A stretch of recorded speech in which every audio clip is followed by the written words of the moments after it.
right, folks. Well, I just wanted to do a quick look at one more sorting algorithm. This is another one of the ones that's a little bit more efficient. We'll get into efficiency analysis in the next section, but this one's called quicksort, and it takes quite a different approach to going through and trying to sort of divide and conquer our unsorted array.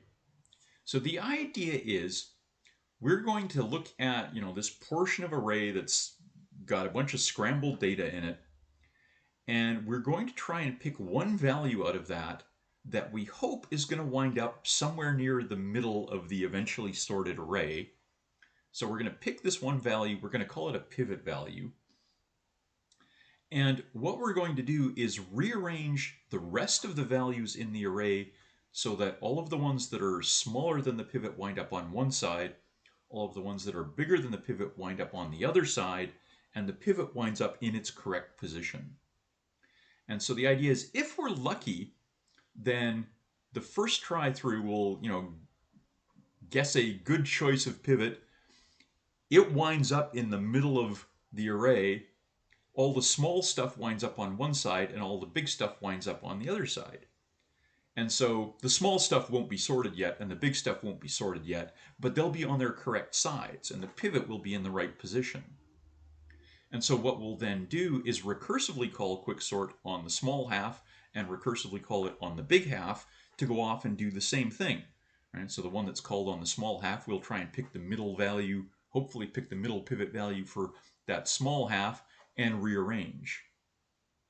And so if we get lucky, if we make good choices for our pivots, then we're consistently taking this same sort of divide and conquer idea where we're getting a pivot value that winds up in the middle of the section that we're trying to deal with, and we wind up with two recursive calls on the kind of the little half and the big half.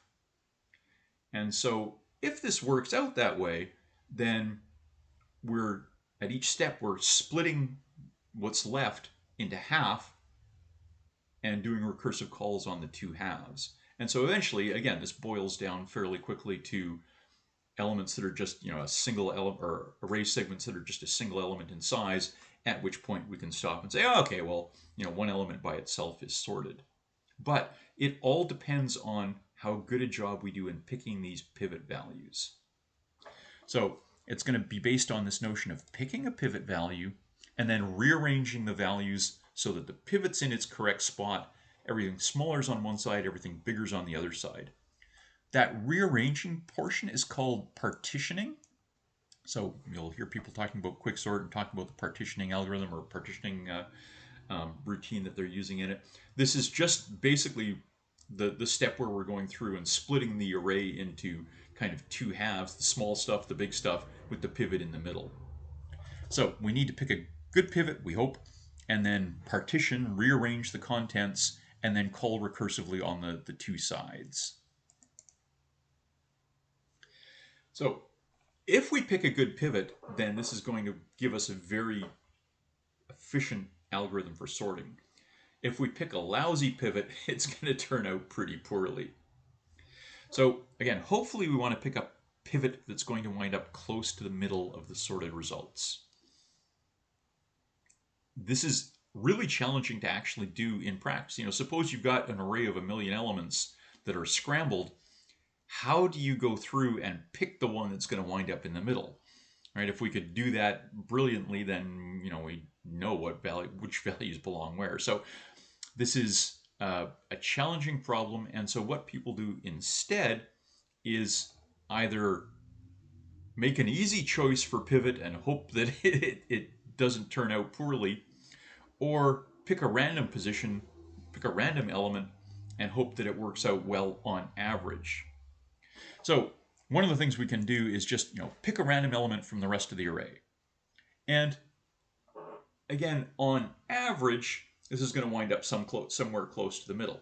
Right? The odds of getting one that's really close to one end or the other are relatively small. On average, you're going to get decent behavior. Once in a while, you're going to get unlucky. Once in a while, you're going to pick, if you just randomly pick from the array, once in a while, you might pick the one that actually belongs in the very first position, in which case one of your recursive calls is going to have nothing to do, and the other recursive call is still going to have to deal with everything except that one element. So you can get unlucky picking random elements, but on average, you're going to get decent behavior. Another approach is to, well, we'll just simply pick whatever's in, the current position, whatever's in the bottom position, or whatever's in the high position. And if the array data is kind of randomly distributed, randomly scrambled, then again, on average, this is going to give as good behavior as anything, where, on average, it's probably going to wind up somewhere close to the middle. But there are cases where this could turn out really poorly. Suppose somebody actually gave you an array that was nearly sorted already. Then most of the time, if you're picking something right at the beginning or right at the end, that's close to where it belongs. And when you make your recursive calls, one of them is going to have nothing or almost nothing, and the other one's going to have almost everything in it. And so you will find people using all sorts of different techniques to try and get decent average case behavior out of this, where maybe we do something like randomly scramble the array first and then run quicksort on it, so that we're getting a kind of what we hope is a random distribution. Or again, maybe we just go through and randomly pick an element from the array as we're working on it.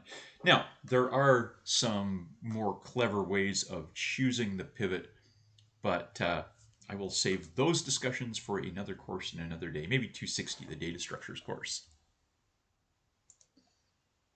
So most of our work is done in this partitioning algorithm, right? If we're just guessing a random spot for the pivot, and if our quicksort routine itself is basically just saying pick a pivot, call partition, and then do 2 recursive calls on merge sort, most of the meat of our algorithm is in this partitioning step.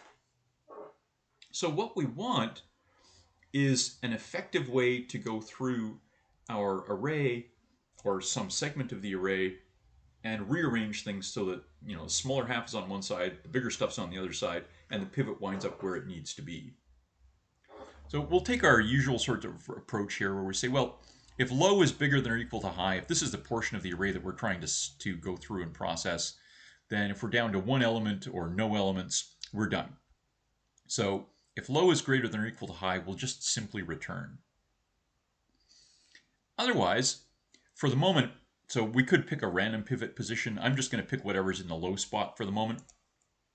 So let's say I'll take the position of the pivot is whatever's in this bottom spot, and the value of it is whatever's actually there. So I'll remember where my pivot was and what its value is.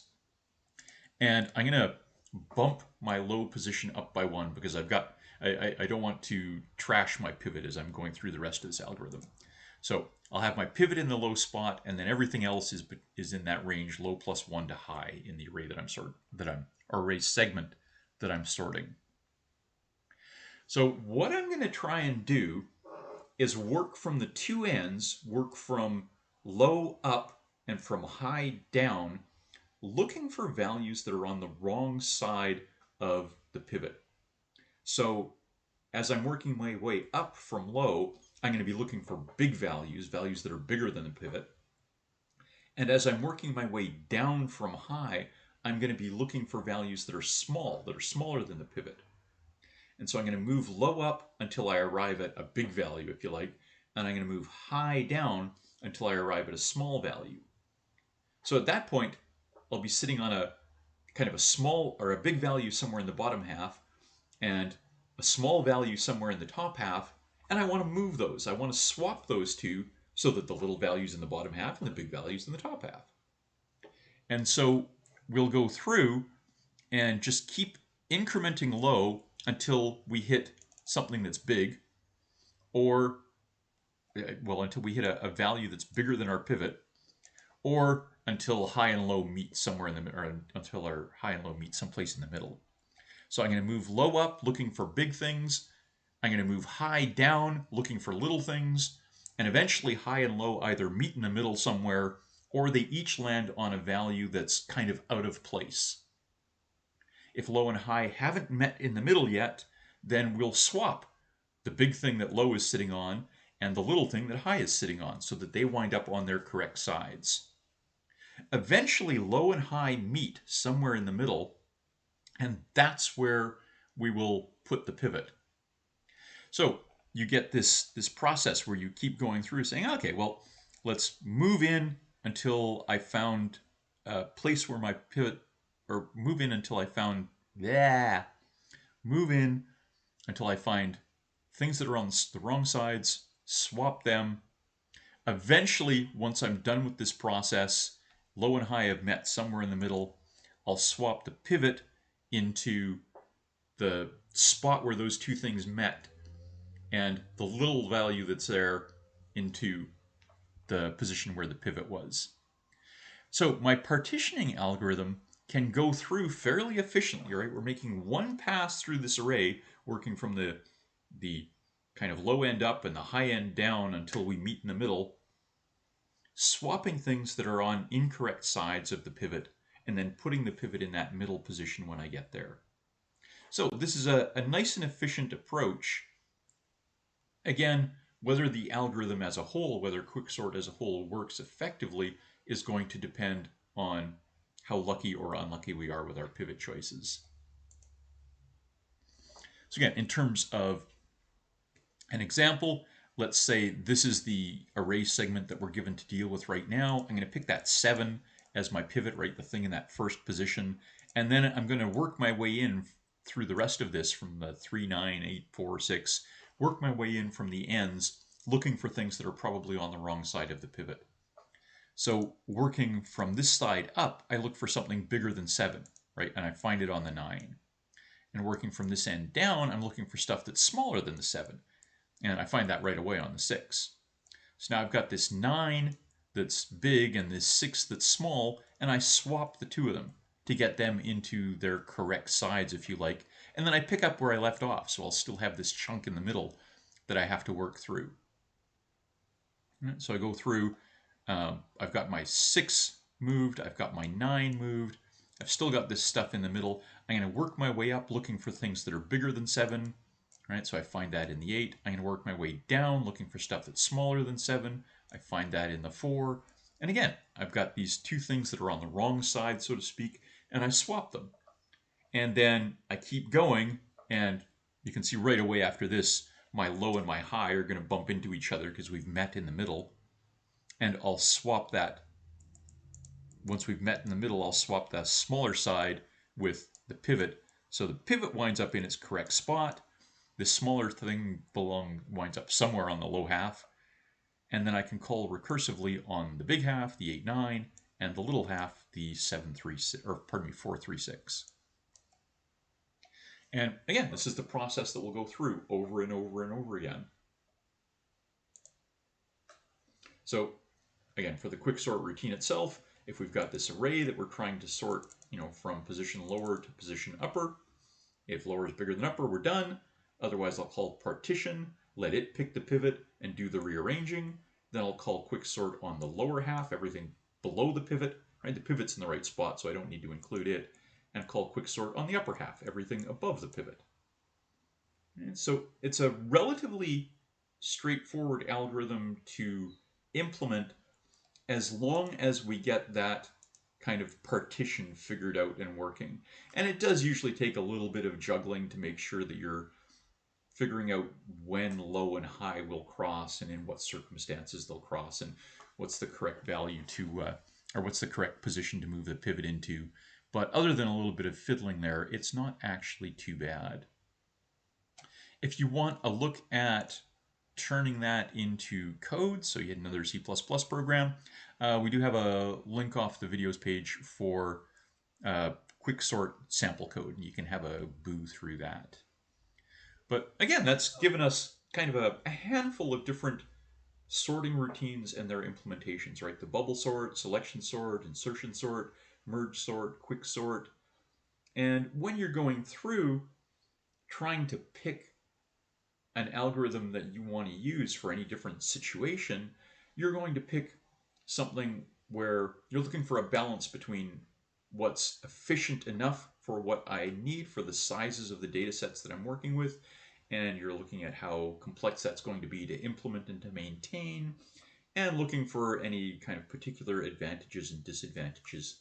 But this is quite often going to be our approach in software development, is thinking about, well, here's the problem I have to solve. Here's 3 or 4 different ways I could do it. For my particular situation, what are the pros and cons of each of those different approaches, and therefore which one am I going to go with? So what we'll take a look at next time around is the efficiency analysis side of things. How can I look at these different algorithms and figure out, well, in a worst case scenario, what's this algorithm going to do compared to this one in terms of running time or in terms of memory use? Or on average, what's this one going to do versus that one? So these are some of the questions that we'll get into next time around.